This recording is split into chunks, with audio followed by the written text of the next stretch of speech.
세 번째 발표는 삼정 KPMG 회계법인 유승희 상무님께서 준비해 주셨고요. 해외 금융기관 유치를 위한 국내 조세 제도의 개선 방향에 대해서 발표 주시겠습니다. 여러분 큰 박수 부탁드리겠습니다. 안녕하십니까. 삼정회계법인 조세본부에서 근무하고 있는 유승희 상무라고 합니다. 저는 외국계 금융기관을 주요 고객으로 해서 18년 이상 세무 자문 업무를 제공해 오고 있고요. 그 업무를 수행하는 과정에서 제 고객사들의 지역 통할점이라고 할 수 있는 싱가포르나 홍콩에 있는 금융 허브들의 위상에 대해서 간접적으로나마 체험할 기회가 많이 있었습니다. 그런 경험을 통해서 저도 우리나라 이 서울특별시가 그러한 금융 허브로 성장하기를 간절히 바라는 일인이고요. 그래서 오늘 이 세미나에 저를 초대해 주셔가지고 무척 영광스럽고 감사한 마음으로 여기 참석하게 되었습니다. 제가 오늘 발표를 하려고 하는 내용은 해외 금융기관 유치를 위한 국내 조세 제도의 개선 방향입니다. 저는 학계에 있는 사람이 아니기 때문에 이 주제에 대해서 학문적으로나 이론적인 연구나 분석을 통해서 오늘 발제를 준비했다기보다는 현장에서 고객들을 위해서 업무를 하면서 그 고객들 간의 커뮤니케이션을 통해서 외국계 금융기관이 우리나라에서 비즈니스를 할 때 조세적인 이슈로 인해서 어떠한 어려움이 있는지에 대해서 쌓았던 경험을 기준으로 해서 오늘 발제를 준비를 했습니다. 우리나라는 2003년부터 정부 주도로 국제금융 중심지를 만들기 위해서 많은 노력을 경주해 왔습니다. 꽤 오랜 시간이 지났는데요. 안타깝게도 그 오랜 노력에도 불구하고 아직은 가시적인 성과가 보여지고 있지 않다라고 생각이 됩니다. 더구나 외국계 금융 중에서 가장 규모가 큰 외국계 은행 같은 경우에는 최근 몇 년 동안 계속 한국에서 사업을 철수하고 있는데요. HSBC나 시티은행 같은 경우에는 소비자 금융이라는 일정 사업 부문을 철수를 했고 나머지 여러 은행 같은 경우에는 아예 한국에서 지점을 폐쇄하고 사업을 철수했습니다. 물론 이러한 외국계 금융기관들이 한국에서 철수한 게 비단 한국의 여러 가지 규제나 환경의 어려움 때문만은 아니고요. 아스펙 지역에서 사업의 수익성 악화로 인해서 일시적으로 비즈니스를 철수하면서 한국에서도 철수된 사례가 대다수이긴 합니다. 다만 그렇게 아스펙에서 비즈니스를 철수하는 와중에도 싱가포르나 홍콩과 같은 금융 허브에는 여전히 비즈니스를 유지하는 경우가 왕왕 있거든요.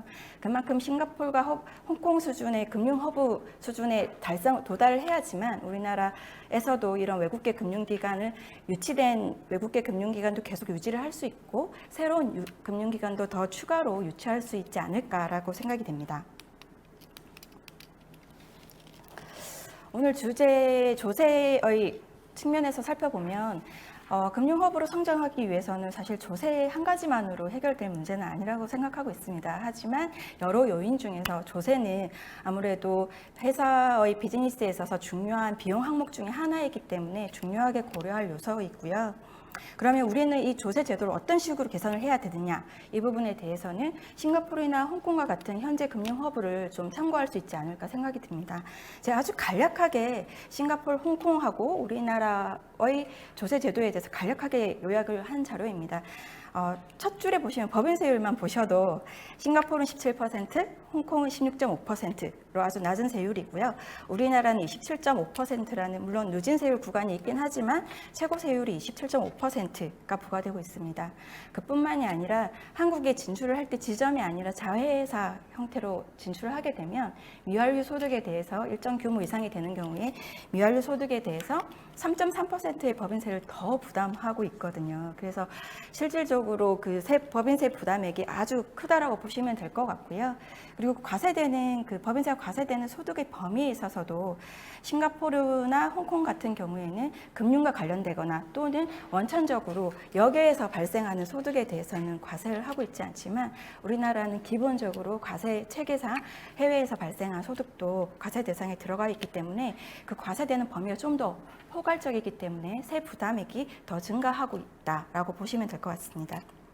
그러하기 때문에 이런 비교를 통해서 우리는 금융 허브로 성장하기 위해서 조세 측면에 있어서는 그 무엇보다도 좀 더 적극적인 조세 감면 혜택을 주는 것이 필요하다라는 생각이 제가 들었었고요. 두 번째로는 조세 감면만으로는 이 조세 문제가 모두 해결되는 것은 아닐 거고, 금융업을 영위하는 법인이다 보니까 우리나라에서 현재 시행되고 있는 금융조세 제도가 얼마나 안정적이고 예측 가능성이 높게 운용이 되고 있는가, 이 부분도 되게 중요한 고려가 될 것 같고, 근래에 있었던 외국계 금융기관이 이러한 법적 안정성과 예측 가능성에 있어서 어려움을 겪었던 구체적인 사례를 통해서 어떤 식으로 우리가 개선을 해나가야 될지에 대해서 좀 더 구체적으로 살펴보도록 하겠습니다. 첫 번째 항목은 조세 감면 확대에 대한 내용인데요. 사실 우리나라에는 이미 금융기관에게 주는 우리나라에 처음으로 들어와서 설립했을 때 금융업에 대해서 혜택을 주는 조세 감면 규정이 있습니다. 조세특례제한법 제121조의 21 규정이고요. 이 규정에서 보시면 금융중심지의 창업 신설하는 금융보험업자의 법인세 소득세를 최초 발생 사업연도로부터 3년간 100%, 그 이후 2년간 50% 감면을 해주고 있습니다. 아주 큰 혜택이라고 할 수 있죠. 물론 이 규정에 일몰 규정이 있긴 하지만 이 일몰 기한이 계속 연장이 되고 있기 때문에 향후에도 계속 연장이 되지 않을까라고 예상이 되고 있습니다. 이 제도만 보시면 이미 감면 제도가 있는 거 아니야? 라고 생각하실 수 있는데, 문제는 좀 한계점이 많이 있다라는 것을 제가 이번에 발제를 준비하면서 확인을 할 수 있었는데요. 일단 그 감면 혜택을 적용하는 금융중심지 하면 우리나라의 금융중심지로 지금 설정이 된 것이, 지정이 된 것이 서울과 부산 두 군데입니다. 근데 단서 조항이 있는데, 여기는 금융중심지이긴 하나 수도권 과밀 억제권역을 제외한다. 즉 서울은 이 감면 혜택이 적용이 되지 않습니다. 사실 부산도 되게 중요하지만 우리가 지금 금융허브로 성장하기 위해서 가장 중심에 서야 되는 곳은 서울이라 생각이 되는데, 안타깝게도 이 감면 제도에 있어서 서울은 원천적으로 혜택 적용 대상에서 지금 배제되고 있다라고 생각이 들고요. 그리고 감면 대상이 되는 세금의 항목이 법인세와 소득세 두 가지 항목이 있는데요. 원래는 취득세 감면 규정도 있었습니다. 2015년에 이 규정이 삭제가 됐고요. 그 이유 자체는 이 조항이 적용되는 혜택을 받는 지역이 부산이다 보니까, 취득세 항목은 국세가 아니고 지방세다 보니까 이 조문에서 빼서 부산시의 시세 감면 조례로 이관을 했습니다. 즉 이 혜택은 그냥 부산에 적용이 되는 혜택이다, 이런 전제하에 지금 이런 개정이 이루어지지 않았나라는 생각이 들고, 이 부분이 좀 안타깝게 느껴지더라고요. 그리고 이 제도는 감면 한도 규정이 있습니다. 물론 조세 감면 혜택을 줄 때 그 정부 입장에서는 무한정한 혜택을 줄 수가 없는 거고, 금융업을 유치함으로 인해서 우리나라에 새로운 투자와 고용이 창출되는 효과를 기대하고 이런 감면 혜택을 주는 것이기 때문에 감면 한도 규정을 두는 것에 대해서 일견 이해가 되는 면은 있습니다. 하지만 그 감면 한도로 두고 있는 사업용 자산, 투자 자산의 50%, 상시 근로자 수 1인당 1,500만 원의 합계액이라는 한도는 큰 제약이 될 수 있습니다. 일단 금융사 같은 경우에는 제조업하고 다르게 한국에서 새로운 비즈니스를 시작한다고 해도 사업용 자산의 투자 비중이 금액이 그렇게 클 수가 없습니다. 그러하기 때문에 이 사업용 투자의 50%를 한도로 둔다라는 것은 이 규정 그 실효성에 있어서 좀 많이 감소시키는 아쉬운 점이라 생각이 들고요. 그 상시 근로자 수 1인당 1,500만 원이 작은 금액은 아니지만 금융업이 다른 업종 대비 사실 자본을 투입하여 소득을 창출하는 비즈니스라는 특성을 생각해 봤을 때 이 한도 규정이 과연 적절한 것인가? 라는 의문이 들었습니다. 그리고 또한 이 감면액에 대해서 사후 관리 요건이 있습니다. 상시 근로자 수를 기준으로 감면 한도를 적용을 받고 감면을 받았다가 이후에 이 상시 근로자 수가 감소하게 되면 기존의 감면세액을 추징을 받게 됩니다. 근데 이런 이직이 좀 자유로운 업종이 금융업이라는 그런 특성을 생각을 해봤을 때, 또 노동의 유연성이 되게 요구되는 업종이라는 점을 생각해봤을 때 이 사후관리제도도 또한 이 감면제도의 실효성을 감소시키는 요소가 아닌가라는 생각이 들었습니다. 그래서 이런 한계점들을 조금씩 개선하는 방향으로 법이 개정이 되어야지만 이 감면제도가 실효성을 가질 수 있지 않을까라는 생각을 했었습니다.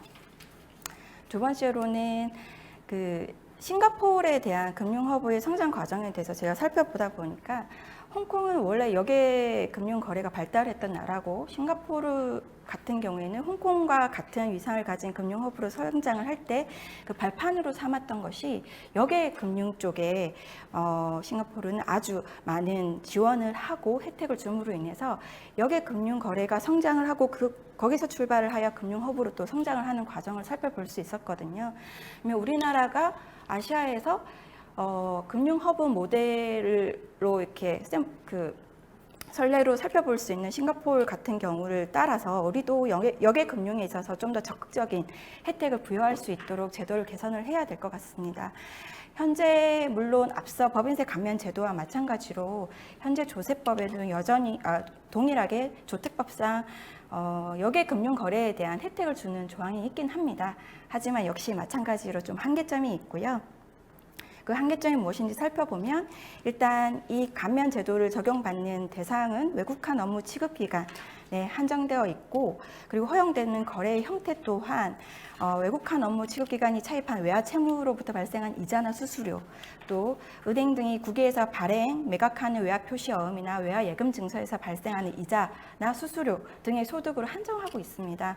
그래서 이 부분에 대해서 좀 감면을 적용할 수 있는 범위를 싱가포르처럼 여객 금융의 종류, 좀 다양한 종류를 다 포용하는 방향으로 조세 제도가 개선되면 더 긍정적인 효과가 나올지 않을까 기대가 됩니다.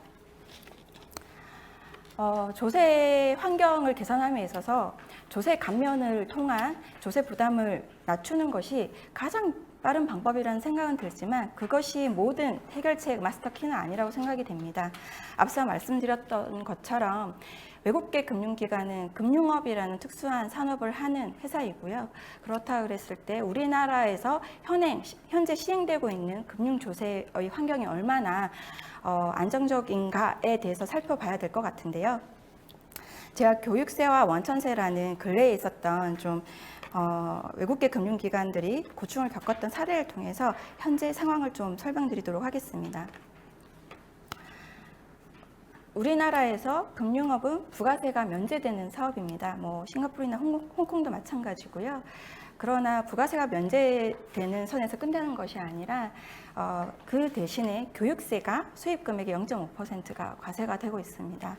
근데 제 고객사들 외국계 금융기관들하고 이야기를 해보면 교육세 부과되는 것들이 거래 비용을 올리는 측면이 있기 때문에 아쉬움은 있지만 이 세목을 당장 없애달라 이렇게 요구하시는 게 아니고요. 우리가 세금을 낼 테니 제발 좀 예측 가능한 금액으로 방향으로 낼 수 있게끔 법을 개정해 달라 이런 요구가 되게 많으셨습니다. 이게 제가 가장 키 이슈가 되는 항목에 대한 규정을 열거해놨는데요. 보시면 2007년부터 2021년까지 개정이 총 5번이 있었습니다. 동일 조항에 대해서 개정이 이렇게 여러 번 있었다는 것은 그만큼 이 기존의 조항에 있어서 여러 문제가 도출이 됐었고 그런 문제를 개선하기 위해서 법 개정이 계속 있었다라고 보시면 될 것 같고요. 어떤 내용에 대한 개정이었냐.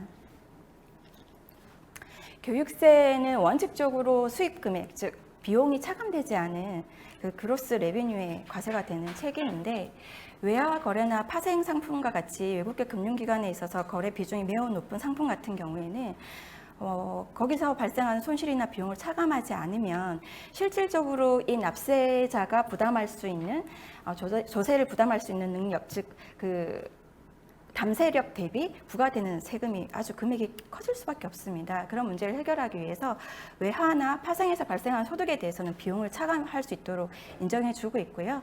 또 잘 아시겠지만 외화 거래와 파생 상품의 경우에는 해지 등의 사유로 좀 대칭적인 손익이 발생하는 경향이 있습니다. 그러하기 때문에 외화 거래와 파생 거래에서 발생한 손익을 서로 통산할 수 있도록 혜택을 주고 있는데요.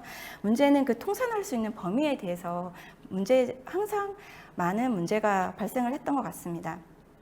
여러 법 개정 중에서 특히 2015년 2월 3일자 개정 내용을 보시면 기존에는 외환 매매 손익과 파생 상품 거래 손익에서 발생한 손익을 서로 통산할 수 있도록 규정이 되어 있었으나 이후에는 그뿐만이 아니라 통합 파생 상품에서 발생하는 평가 손익도 함께 통산할 수 있도록 규정이 되었습니다. 이게 왜 발생을 했냐면 2013년에 외국계 은행을 세무조사를 일시적으로 진행을 하면서 법 조문에 의하면 통합하승 상품의 평가 손익을 통산할 수 있는 규정이 기존에는 없었습니다.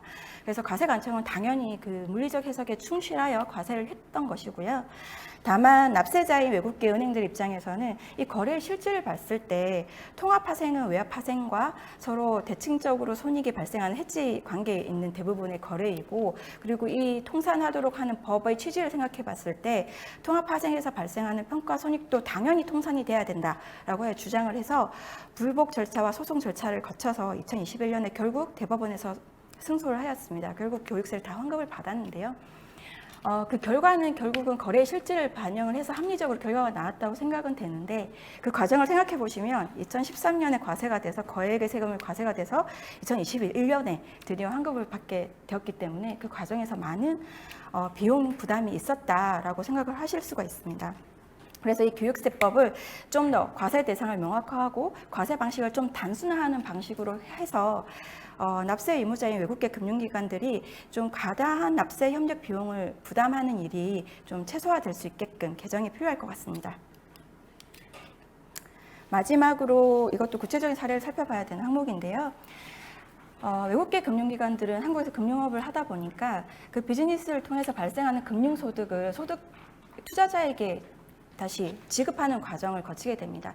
투자자에게 이런 금융소득을 지급할 때 원천징수 의무자로서 그 소득자에게 발생하는 원천세를 징수를 해서 과세관청에게 납부하도록 그 의무 이행이 요구가 되고 있는데요. 문제점은 무엇이냐면 이 소득자에게 소득을 지급을 할 때 이 특히 외국에 있는 투자자 같은 경우에 이 외국에 있는 투자자가 법적 형태, 조세 관점에서의 법적 형태, 외국 법인이냐, 개인이냐, 아니면 집합투자기구이냐, 이런 것에 대한 판단과 이 소득의 종류에 대해서 정확하게 판단을 해서 우리 법에 맞게 원천세를 징수해서 납부를 해야지, 이게 원천세를 잘못 납부하게 되면 가산세 부담이 발생할 수 있습니다. 하지만 원천징수 의무자 입장에서는 이런 납세 의무자의 세법상 지위 등에 대해서 판단하는 것이 사실 쉽지가 않고요. 전문가인 저도 참 쉽지 않은 문제입니다. 그러하기 때문에 금융기관이 지는 이런 원천징수 의무는 이 외국계 금융기관이 우리나라 조세 환경을 판단할 때 아주 큰 부담으로 느껴지는 항목이라 생각이 되고요. 실제 사례를 살펴보시면 이것도 2020년에 결론이 난 사항인데요. 외국계 은행들 중에는 그 커스터디언이라고 하죠. 글로벌 보관 은행들이 우리나라에서 비즈니스 활동을 하고 있습니다. 즉 외국 투자자들이 한국의 주식이나 채권을 투자할 때 그 주식과 채권을 보관하는 업무를 수행하고 거기서 발생하는 소득을 이렇게 다시 투자자에게 돌려주는 프로세스를 진행하는 비즈니스인데요. 이런 글로벌 커스터디언 은행들이 룩셈부르크에 있는 집합투자기구인 시카브에게 소득을 지급을 하면서 이 시카브는 그 한국과 룩셈부르크 조세조약의 혜택을 받을 수 있는 실질적인 귀속자다라고 판단을 해서 그 조세조약의 혜택을 적용된 그 세율을 원천 징수를 했습니다. 이자는 10%, 배당은 15%. 그런데 이후에 과세관청이 그 시카브의 조세법적 형태를 살펴보면서 아니다. 이 시카브는 룩셈부르크와 한국 간의 조세조약의 혜택을 받을 수 있는 실질 귀속자가 아니다라고 결론을 내리고 이 커스터디언 은행들에게 과세를 했었습니다. 이후에 납세자인 이 원천징수 의무자인 글로벌 커스터디언 은행들은 불복과 소송 절차를 진행을 했고 2020년에 대법원에서 승소를 해서 이 원천세를 다 환급받는 사항이 있었습니다. 이 또한 또 상당한 기간 동안에 이 과정을 거치면서 많은 납세 협력 비용의 부담이 발생한 사건이라고 볼 수가 있고요. 그러하기 때문에 이 금융기관들이 한국에서 좀 더 편안하게 자유롭게 조세 환경에 대해서 신뢰성을 가지고 비즈니스를 할 수 있도록 하기 위해서는 이 원천징수 의무를 좀 더 완화할 수 있는 방향으로 조세를 개편할 필요가 있을 것이고 어떻게 개편을 해야 될지에 대해서 좀 더 심도 깊은 연구가 필요하다고 생각이 됩니다. 이상이 제가 준비한 내용입니다. 조세 감면 혜택의 적극적인 도입, 그리고 금융조세 환경의 안정화, 이 두 꼭지가 지금 저희 외국계 금융기관에게 유입할 때 좀 더 유입을 주도할 때 조세적으로 줄 수 있는 혜택이라고 생각이 들고요. 이 부분에 대해서 좀 더 심도 깊은 연구가 향후에도 더 진행되길 기대하겠습니다. 감사합니다. 네, 상무님 발표 감사합니다.